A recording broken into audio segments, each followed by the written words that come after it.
Niadtong dekada 80, doon ay nisikat kayo nga salida, movie, Philippine movie.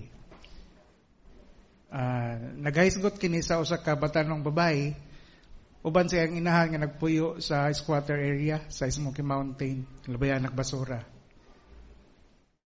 Ang nagdala na, kitawag og mega star.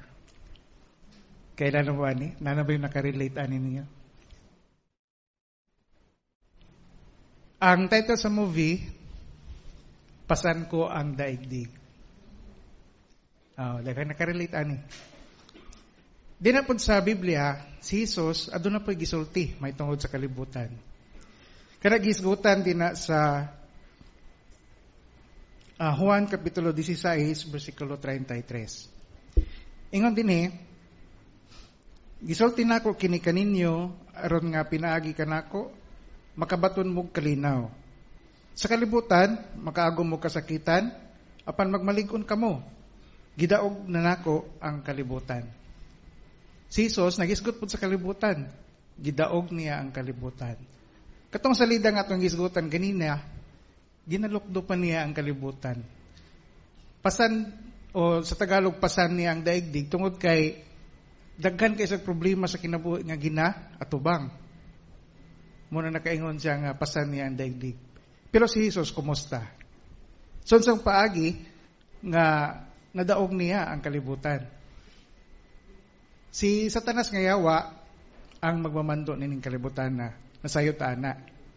Apan si Jesus, wala nagpagahom kang Satanas nga yawa.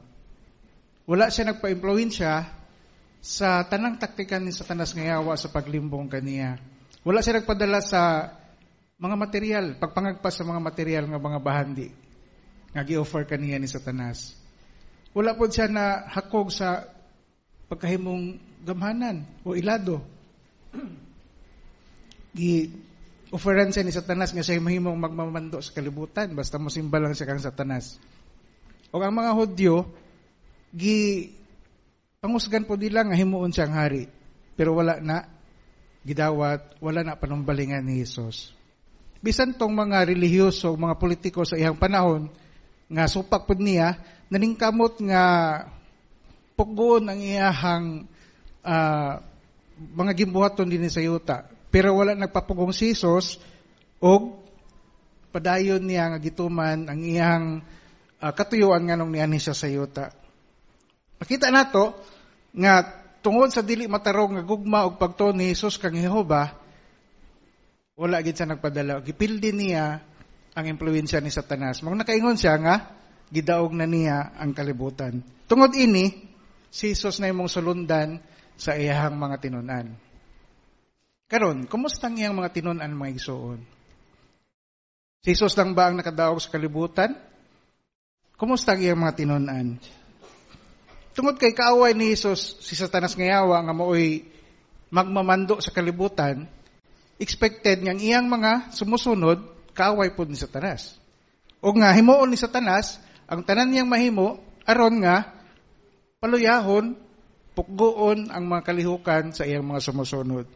Doon ay giingon si Jesus ana, dina sa Juan, Kapitulo 15, versikulo 18 ngadto sa 20. Juan, 15, 18 ngadto sa 20. Kung naana, muna yung giingon may isoon. Kung ang kalibutan nagdumot kaninyo, hinumdumi nga kini nagdumot na kanako sa wala pa kini magdumot kaninyo. Kung kamubahin pa sa kalibutan, higugmaon unta mo sa kalibutan. Apan kay gipili mo nako ug dili mo bahin sa kalibutan, ang kalibutan nagdumot kaninyo. Hinumdumi ang akong giingon kaninyo. Ang ulipon dili labaw sa iyang agalon. Kung ila kong gilutos, kamo usab ilang lutoson. Kung ilang gituman ang akong pulong, tumanon usab nila ang inyong pulong. Kita nato may gisuon nga sigurado gyud nga lutoson ang mga sumusunod ni Jesus kay dili sila bahin sa kalibutan. Dili sila bahin sa kalibutan nga gigamhan ni Satanas nga yawa. Mula si Satanas suko po nila. Kaingon si Jesus nga kung gilutos ko niya, lutoson ko niya. Pero sama kang Jesus, unsay gibuhat sa mga apostoles, aron mahimong daugon nila ang kalibutan ug dili maapektuhan sa impluwensya ni Satanas. Magisgot lang tagduha. Ang una, na-record din na sa Matthew Kapitulo 6, versikulo 9, laktaw sa 13. Matthew Kapitulo 6, 9, laktaw sa 13. Kung naana, ingon din sa 9, busa magampo kamo nining paagiha. Amahan namo nga na sa mga langit, balaanon unta ang imong ngalan. Sa 13, ug ayaw itugot nga madaog mi sa tentasyon, apan luwas mi gikan sa usa nga daotan. Unsay na matikdan ninyo may gisuon. Gisugon ni Jesus ang iyang matinun-an nga magampo ngadto kang Jehova o mangayo og tabang. Nga naman tungod kay kung dili sila tabangan ni Jehova, kung wala ang tabang ni Jehova, imposible gyud nga madaog nila si Satanas ug ang kalibutan. Si Satanas gamanan. No, mas labaw siya kaysa tao. Busa nanginahanglan ang iyang mga tinun-an og tabang mismo gikan kang Jehova. Sumutang una pagampo sa tabang. Ikaduha, kining na-record sa Matthew Kapitulo 22, 37 ngadto sa 39. Matthew 22, 37 ngadto sa 39. Kini nag-ingon sa 37. Siya mitubag, higugmaa si Jehova nga imong Dios sa tibok mong kasing-kasing, sa tibok mong kalag o sa tibok mong hunahuna. Sa 38, kini mao ang kinalabuan og unang sugo. Sa 39, ang ikaduha nga susama niini mao kini, higugmaa ang imong isig katawo sa imong sama sa imong kaugalingon. Dini gipasigdan ni Hesus nga kinahanglan nga iyang mga tinun-an mahigugma kang Jehova nga Dios. Kinahanglan nila nga magbaton og kahibalo aron mas modako ang ilang gugma kang Jehova og gitabangan sila ni Hesus niana. Panahon nga nasa sayuta, kanunay niyang gitudluan ang iyang mga tinun-an sa unsang paagi modako ang ilang paghigugma kang Jehova nga Dios. Gitudlo ni Hesus sa ilaha ang iyang mga ang mga nindot kay nga mga hiyas ni Jehova, ang iyang mga plano sa umaabot. O kana nakapadako sa gugma sa iyong mga tinun-an ngadto kang Jehova. Unsay resulta niana? Ang record sa Roma 8:35 o 37 itubag ana. Roma 8:35 o 37. Sa 35 nag-ingon, kinsay makabulag nato sa gugma sa Kristo? Ang kasakitan ba? O kagulanan? O paglutos? O kagutom? O kahubo? O kapiligruhan o espada? Sa 37, apan sa tabang niya, buot pasabot si Jehova, nga nahigugma ka nato, kita bugos nga nagmadaogon niining tanang butang. Makita nato, nga tungod sa gugma sa mga tinunan nga itong Jehova, si Jehova po nahigugma kanila. O nga, walay, ingon din kita bugos nga nagmadaogon niining tanang butang. Nagmadaogon ang mga apostoles sa iyang mga tinunan sa iyang panahon tungod sa tabang o gugma ni Jehova. Mao nga pinaagi sa pagsunod sa panig-ingnan ni Jesus, nadaog yun nila ang kalibutan. Kumusta sa atong modernong panahon? Nadaog man ni Jesus ang kalibutan. Nadaog sa iyong mga tinunan kaniadto ang kalibutan. Kumusta sa atong modernong panahon? Posible ba kaha nga madaog nato ang kalibutan, mga igsoon? Sapagkat tinuod dugay ng panahon sa atong modernong panahon nga ginadaog nato ang kalibutan. Daghan sa mga alagad ni Jehova ang nakadaog batok sa pagpakig-away sa kalibutan. Magisgot tag upat ka ebidensya para makaingon kita ka tinuod ning atong giingon. Magisgot tag upat. Una, neutralidad. Sila nagpabiling neutral bisan pa sa grabing pagmaltratar kanila sa mga gobyerno sa kalibutan. Tinuod ba ni maigsoon? Tinuod. Tinuod, no? Sa Russia karon naibalota nga gimaltratar, gipangbilanggo sila tungod kay dapig sila kang Jehova. Panahon sa Nazi Germany, panahon ni Hitler nitong 1939, netong mibuto ang gubat sa kalibutan. Doon ay 23 anyos nga igsuon si August Dikman, kauban sa 600 ka mga igsuon pod nga mga saksi nga gibutang sa usa ka kampo. Tungod man lagi kay sila dili man mo sundalo, ang gihimo sa commander dito sa kampo, iyang pagawas kini si August Dikman dito sa gawas nga makita sa tanan. Ang iyang gihimo gipusil patay ang igsuon. Ang iyang tuyo para mahadlok, ma-demoralize ng uban, aron magsundalo sila. So pagkahuman sa pagpusil kang Brother August, ang komandante nagpadala dayon og sulat nga pirmahan nitong mga igsuon nga sila magsundalo na. Pero unsay resulta? Minghoy itong sundalo nga nagdala sa sulat. Tungod kay bisag isa wala gyoy ni pirma. Tungod sa dakong pagtuog ug Manila kang Jehova, tong nahibilin nga mga igsuon dito nga kauban ni Brother Dikman, wala gi isa nga ni pirma. Wala sila nahadlok nga mamatay. Ang resulta niya maayo tungod kay ni-surrender dili sila kun dili tong komandante gipasagdan na lang sila. Wala na sila patya. Dayon makutan ta gidaog ba nilang kalibutan? Oo, gidaog nila. Wala sila nahadlok niadtong mga kaaway nila. Ug pabilin silang maunong ang alagad ni Jehova. Ikaduhang ebidensya mga igsuon, daghang mga alagad karon, mga batan-on, matigulang, ang nakasurvive sa mga pagsupak sa ilang pamilya, katrabaho, mga classmates, guban pa. Pananglitan, usa ka saksi nga inahan nga nagtrabaho sa Russia na himong saksi. Pagkahuman niya og bautismo, niuli siya sa ilaha para kanang magud sa duha ka anak nga nagpuyo sa iyang ginikanan. Uli siya kay gusto niya ang iyang mga anak iyang matudluan usab sa kamatuoran. Ang problema, kang iyang mga ginikanan mga opposer dili sila gusto nga magsaksi ang ilang anak, dili po nila gusto nga katong ilang mga apo tudluan sa Biblia. Unsay gihimo sa inahang sister? Una, nagampo siya kadto kang Jehova nga Dios alang sa giya. So ang iyang gihimo, mag-schedule siya kada semana og kanang manuroy sila, iyang mga anak manuroy. So samtang nagasuroy sila, iyang ginisgutan nga to siyang mga anak ang kalalangan. Kung saan paagi ang kalalangan nagatudlo sa mga hiyas ni Jehova. Mato ilang rutina. Dayon kay di man sila maka-Bible study sa balay tungod lagi kay di mo sugot ang iyang maginikanan. Ang ginahimo sa sister, katong libro bitaw nga unsay gitudlo sa Biblia, ang mga para po ato pangutana iyang isulat sa papel. Sulat niya. Kuman suksok niya dito sa ilalom sa washing machine. Apil ang bullpen.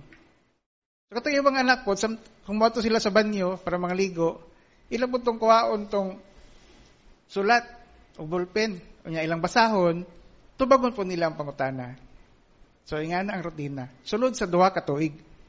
Pagkaman sa duha ka tuig, kay nakakita na magbalay ang sister nga lahi sa iyang mga ginikanan na walang ibabag sa ilang pag-Bible study. Unsa ang resulta? Ang iyang duha ka anak na himong bautismadong mga alagad ni Jehova. Nakadaog ba ang sister sa kalibutan? Oo, nakadaog siya. Dayon, laing ebidensya. Ang matigdan nato ang kalibutan, doon ay mapahitason kaayo nga espiritu, dili ba? Sila ganahan kayo manghambog sa ilang mga nabatunan, nga mga kabtangan, manghambog sila sa ilang mga nakabot nga mga profesyon, manghambog sila sa ilang pagkailado, manghambog sila sa tanan nilang nabatunan. Ganahan kayo silang daygon.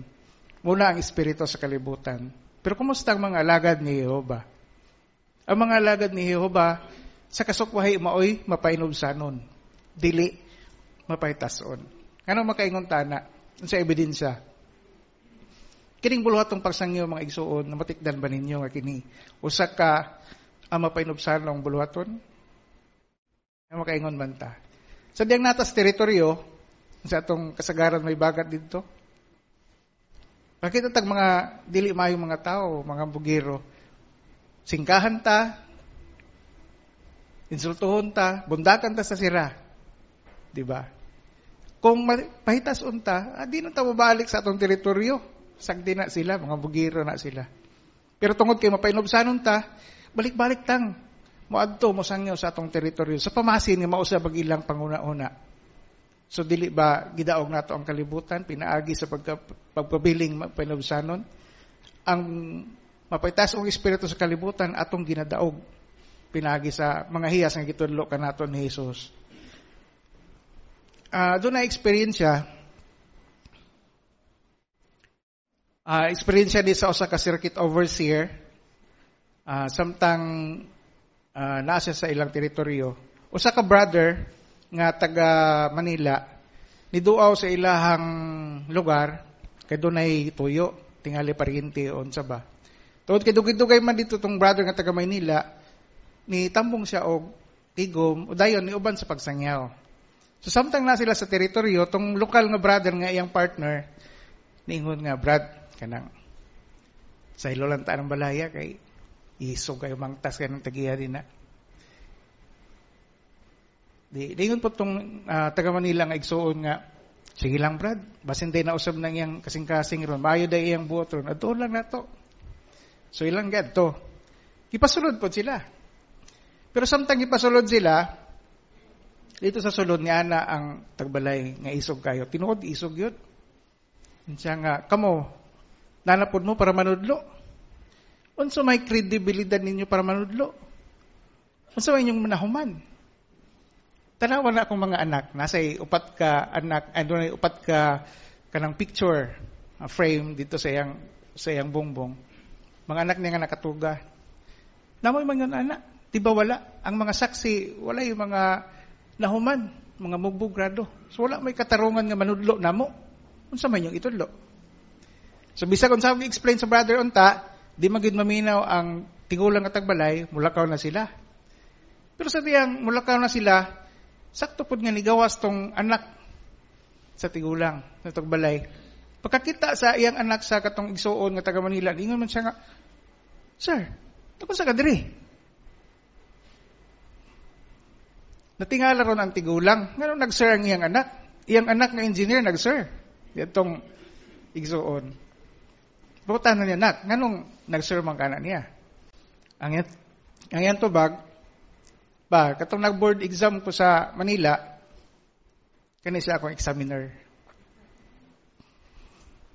Na bilib kaayo ang tigulang sa tinamdan sa igsuon, mapainobsanong tinamdan. Tungod ana, na himong interesado ang maong tigulang. Gidaog ba sa igsuon ang kalibutan? Oo, iyang gidaog. Karon, ang mga lagad ni Jehova nagsalikway usab sa hakog ug walay pulos nga mga pangagpas sa kalibutan. Ato na kung basahon mga igsuon, ang unang Timoteo kapitulo 6, bersikulo 6 ngadto sa 12. Unang Timoteo kapitulo 6, bersikulo 6 ngadto sa 12. Kung naana nag-ingon dinhi, ang tinuod na dakong kaayuhan kung nausa dunay debosyon sa Dios ug kontento. Kay diha na tawo ta sa kalibutan, wala tay gidala. Ug ini kamatay nato, wala pud tay madala. Busa kun do na tay makaon ug masulob, kita magmakontento na niini. Apan katong determinadong madato, mga hulog sa tentasyon o sa litag, o sa daghang binuang o makadaot nga tinguha, resulta sa ilang ikadaot o kalaglagan. Kaya ang gugma sa kwarta, mao'y gamot sa tanang klase sa makadaot nga butang, o sa pagpaningkamot nga tagbaon kini nga gugma, ang uban mibiya sa pagtuo, o nagantos sa daghang kasakitan. Apan ikaw, o tao sa Dios, biyai kining mga butanga, og paningkamuti pag-ayo nga maugmad ang pagkamatarong, debosyon sa Dios, pagtuo, gugma, paglahutay ug kalumo. Pakigbugno sa mayong bugno sa pagtuo. Pangupot pag-ayo sa kinabuhing walay katapusan, nga para niini gitawag ka ug para niini naghatag kag maayong pamatuod at ubangan sa daghang tao. Nakita ba natong ipadapat ni sa mga lagad ni Jehova karon? O dili ba? Kontento ta sa atong mga nabatunan. Wala ta nangagpas sa daghang material nga mga butang. Nasayod ta nga ang gugma sa salapi mao'y gamot sa tanang pagkadaotan. Ug nga kung mangagpas pa tanining maong bahandi sa kalibutan, Matakdan ta sa espiritu sa kalibutan. Dili na espiritu nga iya ni Jehova ang pagpangagpas ni anak. Busa, nasayod ta nga kining material nga mga butang, tanan nga mga kabaldahan nga ginahaylo ni Satanas kanato, samtang anatan ning kalibutan na, maoy resulta og kasakitan, no? Hinay kay kalipay. Kung natong palandungon mga igsoon ang kadaugan ni Hesus og sa ubang matinumanong mga alagad, kita usab karon makalahotay. Karon unsay makatabang aron padayon tang magmadaogon sa kalibutan. Unsay makatabang aron padayon tang magmadaogon sa kalibutan. Nganong mga pangutara-taran kinahanglan kanunay o padayonong mapadayonong magmadaogon. Nakadaog naman ko, Brad. Hinumduman nato nga samtang napatan ining kalibutan na under pa ta sa impluwensya ni Satanas nga yawa. No, siya pagyapon magmamando nining kalibutan na. Wala pa siya na impeach. No? Nya ang atong mga kauban sa gawas, mga katrabaho, classmates, mga impluwensyado gyapon sa espiritu sa kalibutan. Busa dunay tendensya nga kung di ta magbantay, may impluwensyahan gyapon ta sa ilaha. Busa ang kaning pagdaog sa kalibutan mao'y continuous process. Samtang ani apatan ning kalibutan na. Continuous process. Padayon natong palingkamutan nga makadaog ta nining kalibutan na. Unsay makatabang sa atong paglahutay aron madaog nato ang kalibutan? Basahon daw nato may isuon kaning unang Juan kapitulo 5 bersikulo 3 ngadto sa 5. Unang Juan kapitulo 5 bersikulo 3 ngadto sa 5. Kini nag-ingon, kay kini ang kahulugan sa paghigugma sa Dios, nga atong tumanon ang iyang mga sugo ug dili bugat ang iyang mga sugo. Kay gidaog sa tanang anak sa Dios ang kalibutan. Pinaagi sa atong pagtuo, gidaog nato ang kalibutan. Kinsay makadaog sa kalibutan? Dili ba katong nagtuo nga si Jesus ang anak sa Dios? So gawas sa gugma nga atong gisgutan kanina, apil pud ang pagtuo sumala sa atong gisgutan. Tungod sa gugma ug pagtuo nato, gikalipayan nato ang mga sugo ni Jehova. Wala nato hunahunaan nga ang mga sugo ni Jehova sama sa itong nakatunan sa bantay ng tore nga mula siyang paril nga pura man tag piniriso, dili no. Kung dili ang paril nga gibutang kanato sa atong atubangan maoy proteksyon para dili ta madaot sa mga naa sa gawas. So ikalipayan nato ang mga sugo ni Jehova. Nya pinaagi pod sa atong pagtuo, mabuntog nato ang kahadlok sa tao. Sama sa atong gisugutan ganina katong si Brother August Dickman, wala sila nahadlok sa tao. Bisag pat yun, nagpabilin silang matinumanon kang Jehova. Tungod na sa pagtuo o sa gugma nga to kang Jehova. Kaya kung wala ng duha, gugma o pagtuo, sa dengat lokon tangapat yun, surrender dahin tanong, diba? Nya, kining gugma o pagtuo, nga ato nabatunan ron, makahatag nagkaisog nato nga dili mahadlok sa tao. Palanitan, hapit naman ang atong regional convention. Ang kaisog nato, dili ta mahadlok sa tao, maghimo nato nga makapanangid sa atong mga boss, makapanangid sa atong amo, sa atong mga teachers, aron mag-leave o mo-absent para sa atong regional convention. Sigurado nga mapakita nato ng mga igsuon tungod kay gusto nato nga daogon ang kalibutan. Daogon nato ang kahadlok sa tao. Unsa may panalangin? Mga panalangin may igsuon. Nabay panalangin kung daogon nato ang kalibutan? Oo, daghan kay mga panalangin. Karon pa lang daan, nakita na nato ang mga panalangin samtang kita bulag sa kalibutan. Tungod sa tuman nato sa mga sugo ni Jehova, ilabi na sa pagkaymahimong hinlo sa espiritual ug moral, wala na ta, nakagawas na ta, wala na ta nagiyan sa droga, pagpanabako, immoralidad, pornografiya, ug daghan pa. Nahimo na tang hinlo ang mga pagkinabuhi. Wala ta natakdan og mga sakit nga makamatay tungod sa napasa sa sikso nga mga sakit. Muna nga mas malipayon ang atong pagkinabuhi karon samtang ginatuman nato ang sugo ni Jehova. Dayon kining pagtambong nato sa mga tigom. Di ba malipayon ta sa dem makikistorya, makikuban sa atong mga kaubang mga alagad ni Jehova, mag-share sa atong mga eksperyensya, sa atong mga nabatunang mga panalangin gikan kang Jehova. Di ba malipayon ta samtang nagatambong sa panagkatigom. Ilabi na tong pagtambong nato din in person sa Kingdom Hall. Dayon kining atong pagsangyaw, bulatong pagsangyaw, di ba malipayon ta bisag init, bisag lisod, bisag kapoy, malipayon ta sa diyang mamauli ta tungod kinasayod ta nga posible nga doon natin itabangan nga mga tao nga makaalagad pa kang Jehova. Labas sa tanan, nalipay ta nga atong gisunod ang sugo ni Jesus. No? So malipayon ta samtang mamauli. Tagbaw ta samtang mamauli sa atong mga balay. Di lang sa karon, sa umaabot. Dunay dagko og dumalayong panalangin nga nagpaabot nato sa umaabot. Pananglitan si Jesus. Sa diyang gidaog niya ang kalibutan unsa may iyang ganti. Ang iyang ganti nahimo siyang ikaduha nga pinakagamhanan sa tibuok universo, ubos kag ni Jehova. Nakabaton siya sa pinakataas nga ranggo sa tibuok universo. Diba? Dako kay panalangin para kang Jesus. Sa iyong mga tinunan, ug uban sa mga dinihugan, matinumanong mga dinihugan karon, sila usab makabaton og nindot kay palaboton nga mahimong isig kahari ni Jesus dito sa langit, iyong mga immortal. Diba nindot kayo nga palaboton? O kita, ingong membro sa, o sakop sa ubang karnero. Diba malipay kita nga nagapaabot, nga mabatonan na nato, magpuyo na kita sa usa ka paraisong yuta sa walay katapusan, uban sa hingpit, walay sakit, walay kamatay, walay paglutos, walay pagantos nga kinabuhi. Dili ba? Pagkadako kayo na alang mao mga panalangin nga nasa tong atubangan nga gibutang ni Jehova, kung padayon natong daogon ang kalibutan.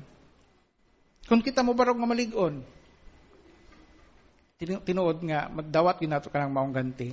Busa, pamalandong mo nato pag-usap mga igsuon. Si Satanas, full force na karon tungod kay nana kita sa katapusang mga bahin, sa katapusang mga adlaw. Full force ang iyang ginahimo. Matigdan nato, grabe kayo nga atong kalisod. Ekonomiya, sakit, o uban pa, mga paglutos. Pero kung di ta magpadala sa iyang impluwensya, kung magpabilin tang magpahilayo sa pagpangagpas sa mga material nga mga butang, padayon natong maangkon ang mga panalangin ni Jehova nga Dios. So mga pangutanat ta, unsa may akong ginahimo karon? Padayon pa ba kung nangagpas nga modako ang ako ang sweldo? Modako akong ranggo din na sa trabahoan, modako akong sweldo? Padayon pa kung nangagpas ba nga managhan pa nga akong negosyo para mas madaghan pa nga akong, mas modako pa nga akong income? O atong palabihon nga unahon pag-ayo ang gingharian sa Dios, padakuon ang pagpakig-ambit sa Kristohanong mga buluhaton, pagboluntaryo, pagsangyaw, uban pa. Aron masiguro na to nga madaog nato ang kalibutan. Kung kana nga tong siguroon mga igsuon, sigurado kita nga madaog nato ang kalibutan gikan karon hangtod sa hangtod nga walaon na ni Jehova kining tanang pagkadaotan uban nga Satanas nga yawa dinhi sa yuta.